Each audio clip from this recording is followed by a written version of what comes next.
I sold my company for $15 million. My lawyer said, "Tell your wife and son you've gone bankrupt." I didn't understand, but I listened. What happened the next morning showed me just how incredibly wise my lawyer really is. The deal closed on a Friday afternoon. 22 years of building Anderson Tech Solutions, gone in a signature. But the check sat in an offshore account my wife knew nothing about. Robert Chin, my attorney, sat across from me in his office. "Victor, I'm going to give you advice that sounds insane. But trust me." "What is it?" He leaned forward. "Go home tonight. Tell your wife, Catherine, that the company collapsed. Tell her you're broke. Bankrupt. Everything's gone." I stared at him. "Robert, I just made $15 million. Why would I?" "Because I've handled your family's legal matters for 5 years. And I've seen things." He slid a folder across the desk. "Things you need to know about." My hands trembled as I opened it. Bank statements. Secret accounts. Catherine's name. And beside it another name. Dylan Pierce. My son. My only son. Withdrawals. Hundreds of thousands. Over 3 years. "What is this?" I whispered. "Your wife and son have been systematically draining your business accounts. Small amounts. Consulting fees. Vendor payments. All fake. All going into accounts you don't control." My world stopped spinning. "They're waiting for the sale, Victor. Waiting for their big payday." Robert opened his laptop. "I discovered this during routine corporate audit prep. At first I thought it was accounting errors. Then I looked deeper." He showed me spreadsheets. Transaction after transaction. Fake consulting contracts with shell companies. All traced back to accounts Catherine and Dylan controlled jointly. $3.2 million, Robert said quietly. "That's what they've stolen over 3 years." I felt sick. "Dylan too?" "My son." "Your son's been the primary architect. Business degree from Harvard, remember? He knew exactly how to hide it. Catherine just signed where he told her to." I scrolled through the evidence. There were emails. Encrypted, but Robert had court authority to access them during the audit. One from Dylan to Catherine last month. "Once Dad sells, we're looking at least $7 to $8 million split. Maybe more. Then we're done. Costa Rica or Portugal. New life. New names. He'll never find us." Catherine's reply, "What about Victor? Dylan, what about him? He'll be fine. He survived worse. Besides, he owes us. You've put up with his workaholism for 25 years. I've lived in his shadow my whole life. This is our compensation." My hands clenched into fists. 25 years of marriage. 28 years of fatherhood. And they saw me as a bank account to drain. "So what do we do?" I asked, voice hollow. Robert smiled coldly. "We set a trap." I drove home in silence. The $15 million felt meaningless now. My family, my blood, had betrayed me for money that was never even theirs. Catherine was in the kitchen when I walked in. Designer dress. Pearl necklace. All bought with my money. "Victor, how did the meeting go?" She smiled brightly. I set my briefcase down heavily. Loosened my tie. Let my shoulders sag. "The deal fell through." Her smile froze. "What?" "The buyers pulled out. Last minute. Some clause about liability I didn't catch." I sat at the table, head in my hands. "It's over, Catherine. Everything." "What do you mean everything?" "The company's underwater. Debts I didn't know about surfaced during final due diligence. I'm bankrupt. We're bankrupt." The color drained from her face. "How much?" "We'll lose the house. The cars. Everything. I might owe another $2 million after liquidation." She grabbed the counter for support. "No. No, this can't be happening." Dylan walked in, phone in hand. 28 years old. My pride and joy. Or so I thought. "What's going on?" "Mom looks like she saw a ghost." Catherine turned to him, voice shaking. "Your father lost everything. The sale collapsed. We're broke." I watched Dylan's face carefully. No concern. No sympathy. Just cold calculation. "How broke?" he asked. Not, "Are you okay, Dad?" Not, "We'll figure this out." Just, "How broke?"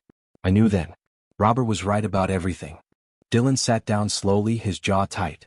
"Define broke, Dad." "-2 million after they liquidate assets," I repeated, making my voice crack. "The house will be seized. Retirement accounts frozen. I'll probably have to declare personal bankruptcy." Catherine's hands trembled. She poured herself wine. Drained the glass.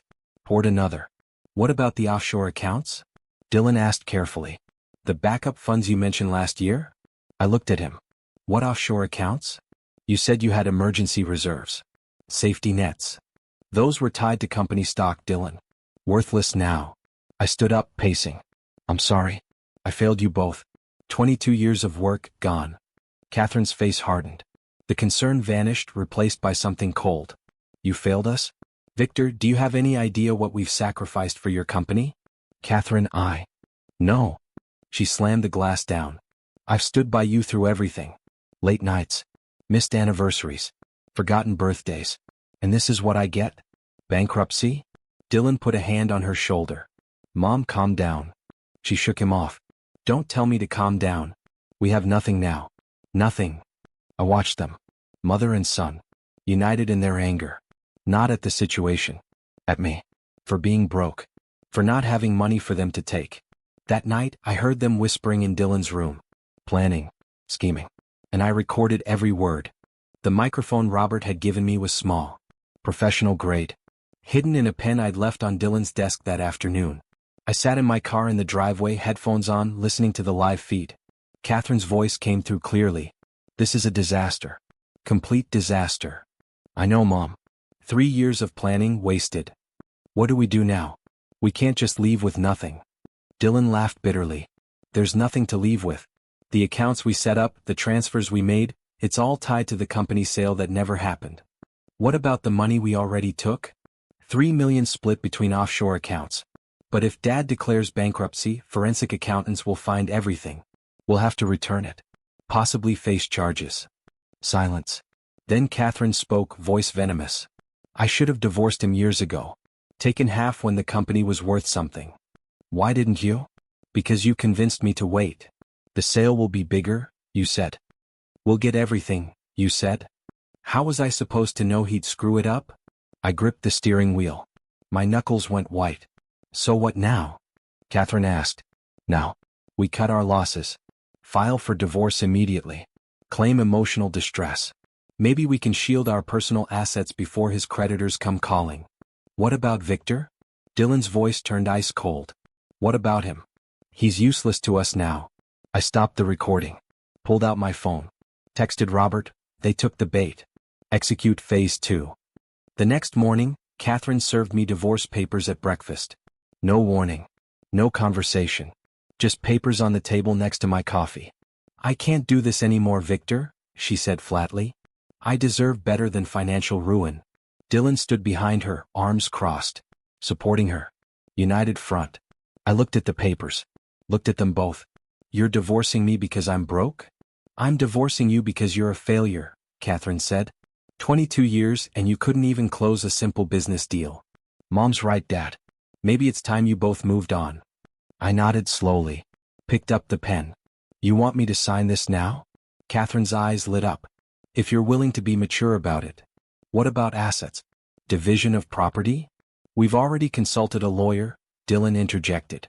Given your bankruptcy situation, Mom gets the house. I get the cars to protect them from creditors. You get your debts. Seems fair, I said quietly. I signed the first page. Then the second.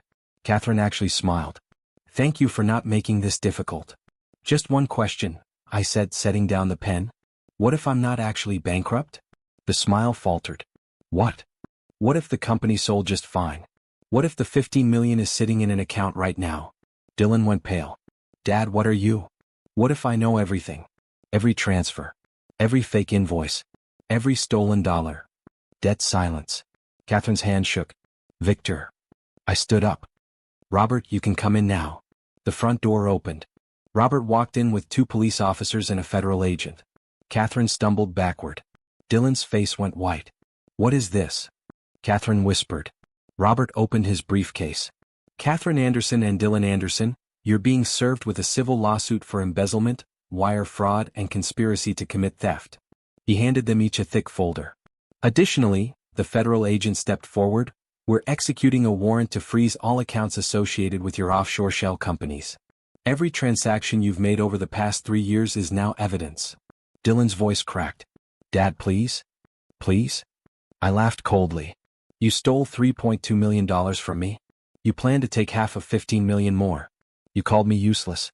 You waited for me to fail. Catherine's legs gave out. She sat hard on the chair. We're your family. Family doesn't steal. Family doesn't plot. Family doesn't celebrate when you think I've lost everything. I pulled out my phone. Played the recording from last night. Dylan's voice echoed through the kitchen. He's useless to us now. Catherine closed her eyes. Tears streamed down her face. The divorce. I continued. Invalid.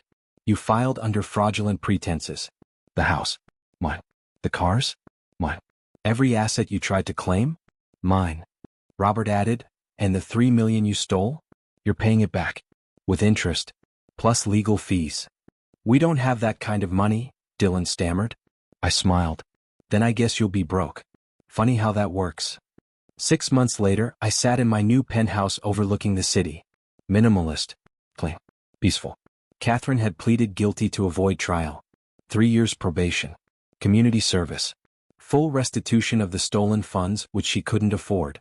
She lost everything. The designer clothes. The country club membership. The lifestyle she'd built on my back. Last I heard she was working retail. Living in a 1-bedroom apartment. Dylan fought the charges. Bad move. The jury took 40 minutes to convict him. Wire fraud. Conspiracy. Embezzlement. 18 months in federal prison. His Harvard degree now worthless. His business career over before it started. Robert had been right about everything. How did you know? I'd asked him after it all ended. He'd smiled. 20 years as a lawyer, you learn to read people. The way Catherine asked about the sale timeline. Too interested. The way Dylan volunteered to help with company finances. Too convenient. I started digging and there it was. I sold the family house. Too many poisoned memories. Donated half the money to charity. Invested the rest. The $15 million? Still growing. Safely protected. Completely mine. I don't date. Don't trust easily. Maybe I never will again. But I learned something valuable. Blood doesn't mean loyalty. Family doesn't guarantee love. And sometimes the people closest to you are just waiting for their moment to strike. I just made sure I struck first. And I struck to win.